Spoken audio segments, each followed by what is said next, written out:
Hi everyone, once again welcome back to my channel. I hope you people are doing good. So in today's particular video, we are going to learn about the fifth chapter of Class 6 Geography NCERT, which is major domains of the Earth. So we have already learned about universe, galaxy, solar system, Earth. So today let's learn about the surface of Earth.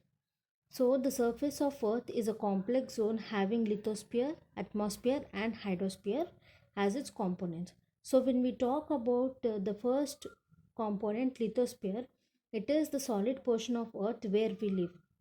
It comprises of rocks, thin layers of soil with nutrient elements, and this thin layer of soil is essential for organisms to sustain.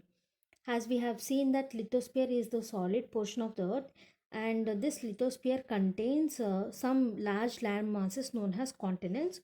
So these continents are of seven. They are Asia, Europe, Africa, North America, South America, Australia, and Antarctica.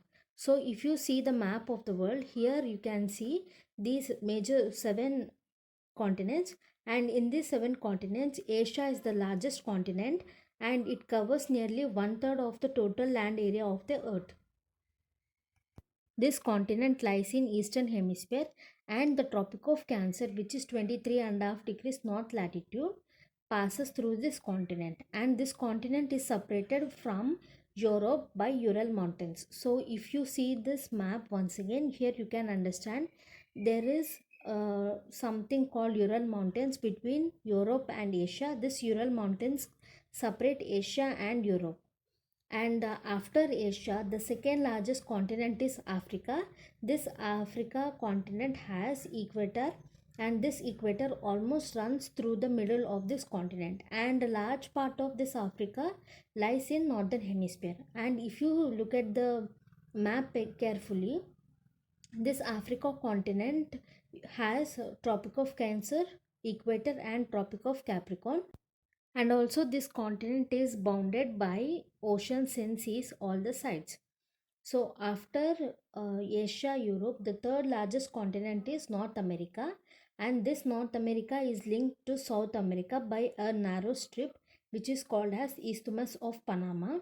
The word used isthmus is nothing but it is a narrow string of land joining two land masses. So here in diagram you can see the narrow string. So this is the narrow string which is joining North America and South America.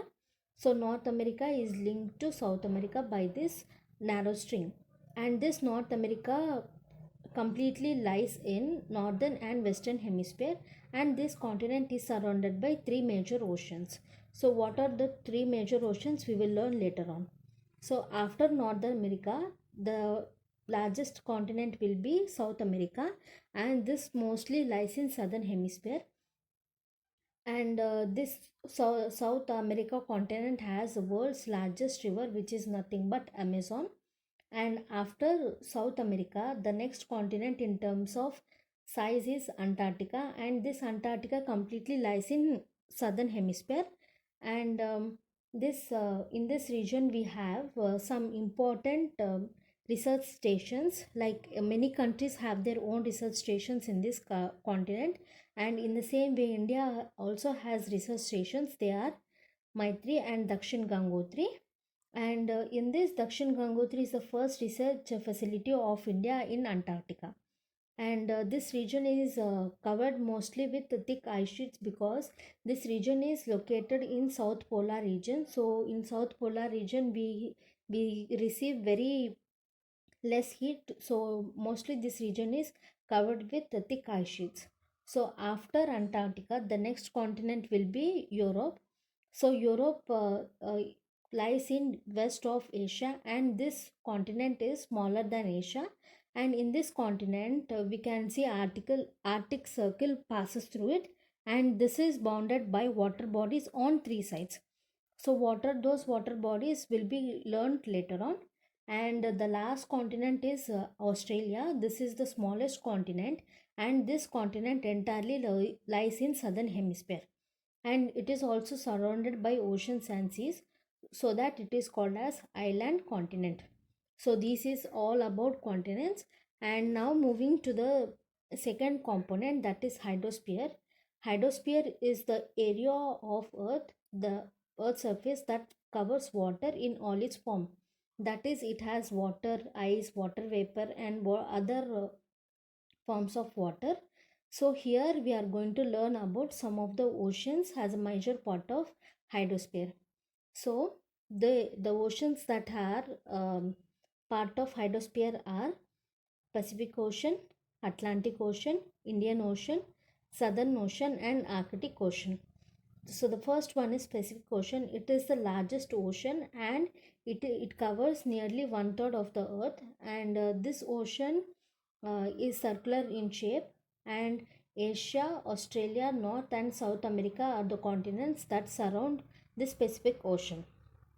So after Pacific Ocean, the second largest ocean is Atlantic Ocean, and this ocean is um, S-shaped, and it is surrounded by North and South America on west side and Europe and Africa on east side. So if you see the map here, you will understand about Pacific Ocean and Atlantic Ocean. So here if you see Pacific Ocean, it is very largest ocean, and Atlantic Ocean is the second largest. And here this is the shape of this Atlantic Ocean, and here it is covered with North America, South America, and here it is covered with Europe and Africa.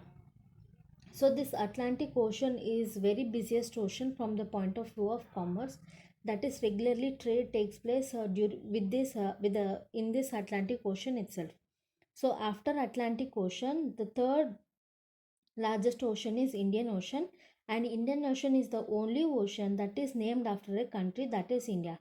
And the shape of this ocean is triangular, and in north of Indian Ocean we can see Asia, and in west we can see Africa, and in east we can see Australia. So after Indian Ocean, the next ocean is Southern Ocean, and this Southern Ocean